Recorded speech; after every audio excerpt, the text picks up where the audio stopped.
जो लोग एम्प्लॉइज को 90 घंटे काम करने की सलाह दे रहे हैं, कहीं वो इंसान की जगह रोबोट की बात तो नहीं कर रहे। क्योंकि इंसान तो जज्बात और परिवार के साथ जीना चाहता है। नमस्कार, मेरा नाम विमल आनंद है और आप देख रहे हैं यूनाइटेड टाइम्स न्यूज। पूर्व मुख्यमंत्री अखिलेश यादव ने कुछ ऐसा कहा था। आम जनता का सवाल ये भी है कि जब अर्थव्यवस्था की प्रगति का फायदा कुछ गिने चुने लोगों को ही मिलना है, तो ऐसी 30 ट्रिलियन की इकोनॉमी हो जाए या 100 ट्रिलियन की, जनता को उससे क्या। सच्चा आर्थिक न्याय तो यही कहता है कि समृद्धि का लाभ सबको बराबर से मिले, लेकिन भाजपा सरकार में तो ये संभव नहीं है। साथ ही सलाह देने वाले भूल गए कि मनोरंजन और फिल्म उद्योग भी अरबों रुपए इकोनॉमी में जोड़ता है। ये लोग शायद नहीं जानते हैं कि एंटरटेनमेंट से लोग रिफ्रेश्ड, रिवाइड और री एनर्जाइज्ड फील करते हैं, जिससे वर्किंग क्वालिटी बेटर होती है। ये लोग ना भूलें कि युवाओं के सिर्फ हाथ पैर या शरीर नहीं, एक दिल भी होता है जो खुलकर जीना चाहता है। और बात घंटों काम करने की नहीं होती, बल्कि दिल लगाकर काम करने की होती है। क्वांटिटी नहीं, क्वालिटी ऑफ वर्क सबसे जरूरी होता है। सच तो ये है कि युवाओं की रात दिन की मेहनत का सबसे ज्यादा लाभ उससे ऊपर बैठे हुए लोगों को बैठे बिठाए मिलता है।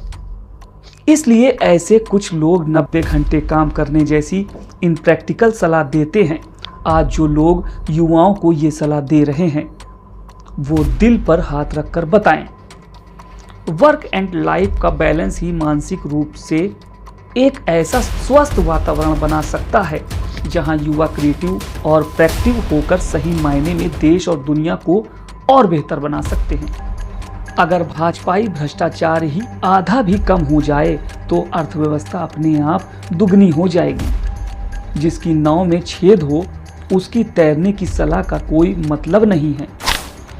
इसके साथ ही अखिलेश ने कहा, अपनी नाकामी को छुपाने के लिए जब लोग किसी और का नाम लेते हैं तो भूल जाते हैं कि उसी के नाम से बनी सिटी में स्थित मॉल और हॉस्पिटल का उन्होंने ही उद्घाटन किया था और उसी विशाल परिसर में बने एक नए होटल में G20 के मेहमान आपने ही ठहराए थे। और वही वो जगह है जहां अरबों रुपए का सच्चा इन्वेस्टमेंट आया। निवेशकों पर आरोप लगाकर उत्साहित करने से ना तो निवेश का विकास होता है, ना ही प्रदेश का। उत्तर प्रदेश के सभी समझदार लोग कह रहे हैं, अगर सब गलत था तो आप वहां अपना बुलडोजर लेकर जाते, कैंची लेकर उद्घाटन करने क्यों पहुंच गए। जनता कह रही है, जब उसे ढूंढने पाताल लोग जाएं तो परतों में दबी उस गहरी वजह की खोज खबर लेते आए जो उनकी गद्दी को हिला रही है।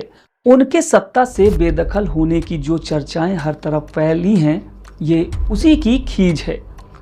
विस्थापना का डर ही उनके मुंह से ऊंची आवाज बनकर निकल रहा है। सफलता व्यक्ति को शांत, शालीन और शिष्ट बनाती है और विफलता वही जो दिख रहा है। इसके साथ ही अपनी पोस्ट में कहा, माननीय महाकुंभ में दूसरों की सक्सेस स्टोरी क्यों सुना रहे हैं। क्या महाकुंभ में उनकी अपनी कोई सक्सेस स्टोरी नहीं है। इन्हीं सब वजहों से ही भाजपा सरकार में अपराधियों के हौसले बुलंद हैं। इस समाचार की सच्चाई की पड़ताल हो, अगर सच में एक परिवार ने महाकुंभ में अकेले 30 करोड़ कमाए हैं तो GST कितना मिला है, ये भी तो बताएं।